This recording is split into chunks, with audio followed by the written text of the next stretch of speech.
Coucou, j'espère que vous allez bien. Je pense que ça se voit à ma tête, peut-être pas, je sais pas en fait. J'ai hyper mal dormi, enfin n'importe quoi, je me suis réveillée à 4h30 du matin. Et je sais pas, mon cerveau il a cru que c'était l'heure de se réveiller. Et au final je me suis rendormie à 8h du matin jusqu'à 10h, enfin bon bref, nuit de merde, trop bizarre. Voilà, je voulais vous donner quelques petites nouvelles, vous parler de plein de petites choses. La semaine dernière, j'étais à Nice. Enfin, j'ai fait un détour aussi par Montpellier. J'en ai profité pour voir mes sœurs et ça m'a fait beaucoup de bien. Enfin, à chaque fois que je les vois, de toute façon, ça me fait beaucoup de bien. Donc voilà, on a pu être toutes les trois et c'est vrai que c'est pas souvent au final qu'on est toutes les trois. C'était cool.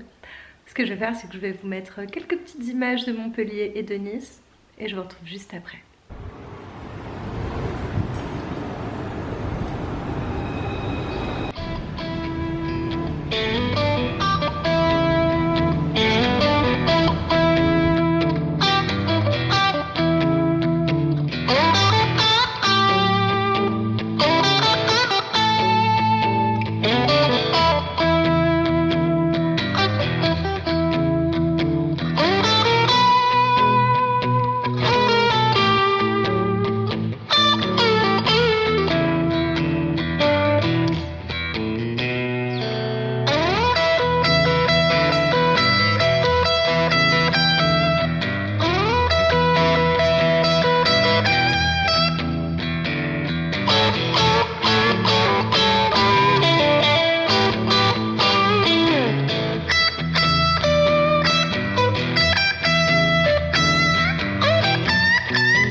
Alors, on va bientôt arriver dans le Vieux-Nice. Suivez-moi.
Je suis à la Villa Évroussi. C'est très joli.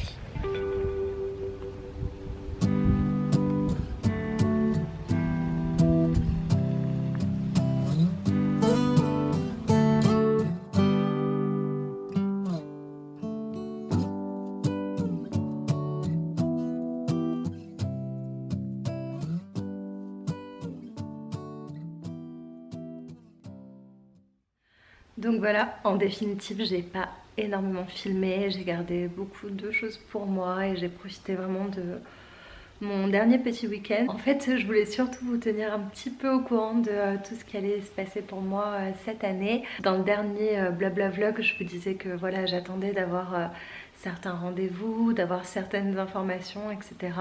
Tout ce que je peux vous dire, c'est que déjà, j'ai le droit de terminer le Master 1 que j'ai commencé l'année dernière et je peux aussi potentiellement faire un stage. Donc là en fait ça va être mon but ces prochaines semaines, c'est de trouver un stage de recherche à Clermont-Ferrand et dans l'idéal rémunéré. Bon, je pense que la plupart des étudiants qui font ça ne demandent pas rémunéré, donc peut-être que je rêve un petit peu. Mais quand je sais que voilà, je peux être rémunérée pour faire certaines choses, je vous avoue que ça m'embête un petit peu de me dire que je vais bosser pour un labo. Alors même si j'apprends, je bosse quand même pendant plusieurs semaines et ne pas avoir de rémunération. Enfin moi je sais pas, je comprends pas comment on peut encore faire des stages de plus d'un mois et de pas être rémunéré. Enfin bon bref. Je parle pas de si on est en troisième, enfin en collège ou truc comme ça, mais enfin bon voilà, vous m'avez compris. Donc voilà, déjà ça c'est cool, je vais pouvoir terminer ça et ce sera quelque chose voilà, de réglé, de fait. J'espère que je vais pouvoir bien m'organiser. Donc voilà, j'ai envoyé une lettre de motivation pour le master qui m'intéressait. On verra si je suis prise, sinon ce sera un autre. Et puis tant pis, même si celui-là je l'aimerais bien quand même. Mais bon, on verra. Donc voilà, je vous avais dit aussi que j'avais trouvé un travail. Je vais pas encore vous dire ce que c'est, ni voilà comment ça va se passer, parce que tout simplement je n'ai pas encore commencé. Et je sais pas, genre moi je suis trop superstitieuse et je sais pas, si je vous le dis, j'ai l'impression que ça va foirer ou que ça va mal se passer, enfin je sais pas. Donc quand ça aura commencé, bien sûr, je vous en parlerai évidemment. Je suis hyper contente de pouvoir faire ça. Et d'ailleurs, ce qui est fou, c'est que j'ai eu l'entretien pour le job et j'ai été prise avant même de passer mes partiels du second semestre, enfin mes rattrapages du second semestre. Et je savais même pas que j'allais redoubler. Enfin, pour moi, c'était même impossible que je redouble. Et en fait, c'est comme si l'univers m'avait envoyé un petit signe et voilà, c'est vraiment, on m'a contacté en plus pour ce travail. Enfin, je veux dire, je l'ai pas cherché. Voilà, donc je trouve que vraiment c'est fou. Et puis, il s'est passé un truc le jour où je suis partie en week-end. Enfin, déjà, il s'était passé quelque chose 2 ou 3 jours avant que je parte en week-end. En fait, je marchais et j'ai eu une sorte de... Je sais pas comment expliquer ça, c'était trop bizarre, vous allez me prendre pour une tarée, mais en fait j'ai eu une sorte de pressentiment. Je me suis dit, Rachel, il y a une raison forte, il y a vraiment quelque chose qui explique pourquoi tu as redoublé pour une matière. Il y a forcément une raison en fait au-delà de tout ça. Ça peut pas t'arriver à toi comme ça. Je sais pas, l'univers peut pas t'envoyer des trucs aussi mauvais sans qu'il y ait quelque chose derrière. Je suis sûre qu'en fait c'est un mal pour un bien. Enfin vraiment, je l'ai ressenti et je vous jure, je marchais dans la rue et je me suis mis à sourire avec cette sensation de ah, cette année va bien se passer et je sais pas encore exactement tout ce que je vais faire et je sais pas encore exactement comment les choses vont se dérouler, mais j'ai vraiment ce pressentiment que en fait j'en avais énormément besoin pour réaliser je ne sais quoi encore, mais ouais, j'ai eu cette sensation que voilà, il y avait vraiment une raison profonde. Et donc voilà, l'avenir nous le dira. Vous et moi, on ne le sait pas encore, mais voilà. Et en fait, j'ai eu quand même une petite piste de cette intuition, on va dire, le jour de mon départ à Nice. J'ai eu un rendez-vous avec quelqu'un et j'ai appris quelque chose. En vrai, je peux pas vous le dire encore parce que je suis hyper superstitieuse, mais voilà, quelque chose qui pourrait faire que réellement ma vie pourrait changer. Enfin, trop bizarre. Enfin, bon, pas un truc non plus incroyable, hein. Je vais pas me reconvertir ou quoi que ce soit. Mais voilà, et vraiment quand j'ai appris cette possibilité dans ma vie, j'avais des larmes aux yeux, j'étais hyper émue et je me suis dit, waouh, c'est un signe en fait. Enfin, je sais pas, c'était vraiment hyper dingue et voilà. Sinon, je cherche encore quand même un petit peu du boulot. J'ai envoyé plein de CV à plein de pharmacies. Sauf que personne ne veut de moi pour l'instant, donc c'est pas grave. Je sais que je pourrais appeler les maisons de retraite et travailler en maison de retraite comme je l'ai fait pendant des années. Le fait est que j'ai 25 ans, que je trouve ça très ingrat comme travail, on va pas se mentir.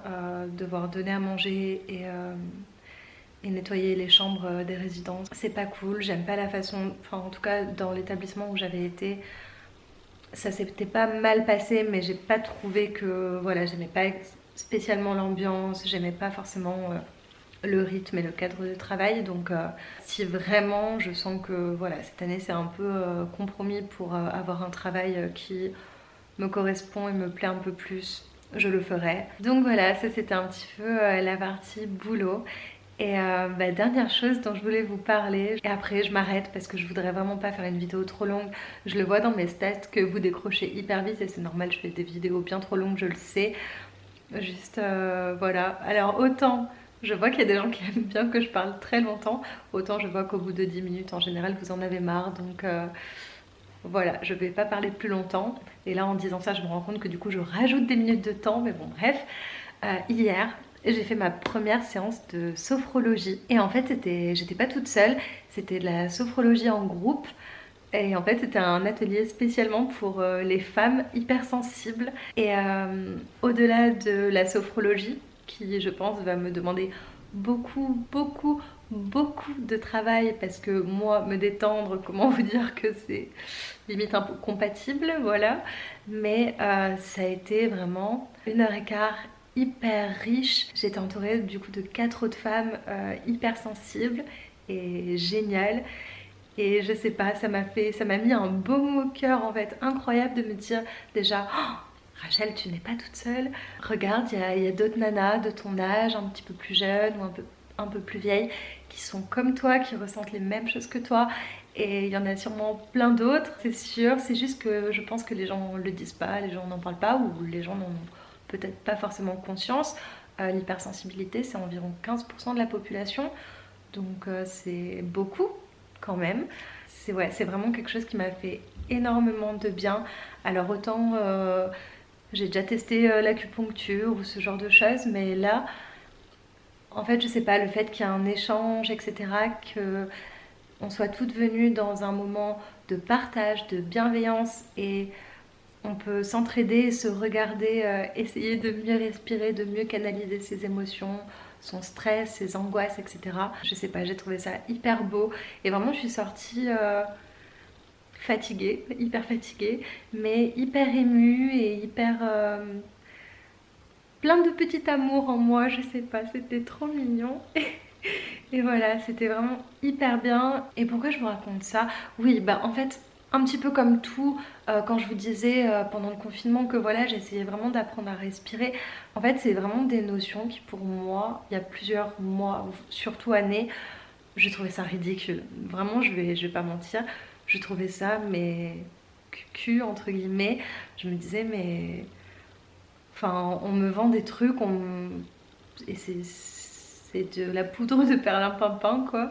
Et en fait non, je crois pas. Je crois qu'il y a vraiment, peut-être pas forcément une science, mais voilà, une logique derrière tout ça. Il y a un art aussi. C'est vrai que souvent j'avais du mal avec toutes ces personnes qui me disaient qu'ils voulaient absolument des choses alternatives, des thérapies alternatives. Alors autant tout ce qui est médecine traditionnelle chinoise, se soigner avec les plantes et tout, j'ai jamais eu aucun problème avec ça. Mais c'est vrai que voilà, tout ce qui est méditation, sophrologie, choses comme ça, j'étais un petit peu réfractaire. Et en fait je crois que si vous êtes dans mon cas, ben ok, mais testez peut-être une ou deux fois. Bah, c'est un petit peu comme avec les plantes. Ouais, ok, vous n'avez pas la main verte jusqu'au jour où bah, peut-être que celle-là elle vous aimera et vous l'aimerez aussi et elle poussera bien et elle mourra pas. Et ben là peut-être que voilà, c'est pareil, telle pratique ça va pas vous aller ou telle chose ne va pas vous convenir, mais ça veut pas dire qu'il n'y a pas quelque chose d'autre dans le même esprit, dans la même lignée qui ne peut pas vous aider. C'est pas donné. Je sais que tout le monde n'a pas le budget pour voilà, le psy, le sophrologue, l'acupuncteur, le naturopathe. Et je vous dis pas de faire tout ça, ou en tout cas pas tout d'un coup, mais voilà, de temps en temps, ou faites-vous offrir ça par quelqu'un. Bon, ça peut paraître bizarre, mais moi je sais que vraiment typiquement, voilà, c'est quelque chose que je peux demander à ce qu'on m'offre si jamais j'ai pas les moyens.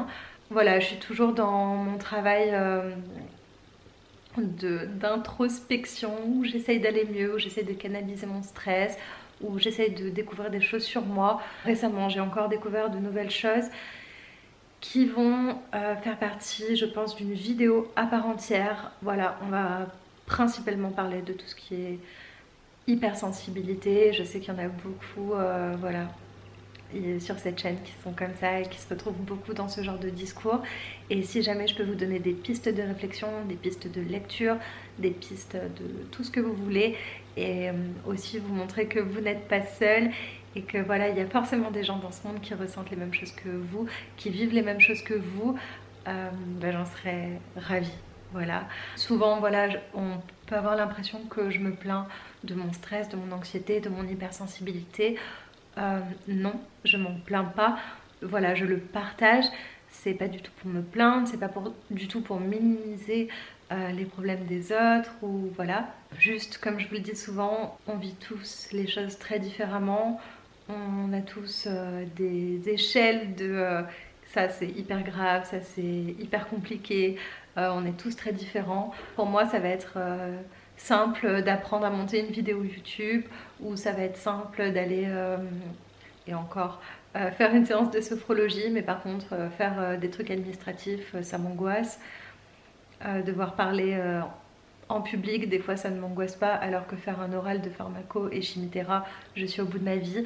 Enfin voilà, on est tous extrêmement différents et en fonction des périodes de la vie aussi ça change. Quand j'étais adolescente, je faisais beaucoup de théâtre, j'en ai fait jusqu'au bac. J'avais des représentations devant des fois peut-être une centaine de personnes et j'ai jamais été autant angoissée toutes ces fois-là, même pour le bac d'ailleurs, parce que j'ai passé option théâtre pour le bac, je n'ai jamais été stressée de toutes ces fois-là, ou en tout cas jamais autant que voilà pour un oral, etc. Donc voilà, soyez bienveillants envers vous-même, aimez-vous et soyez ok avec voilà ce que vous ressentez. Voilà. Ça fera l'objet d'une autre vidéo, sinon je sens que je vais encore parler trop longtemps. Mais voilà, ça me fait hyper plaisir de pouvoir vous parler un petit peu. Prochaine vidéo mercredi entre 17 et 18h on va dire, ou 16h, 19, bon, comme vous voulez, vous me dites dans les commentaires si vous voulez.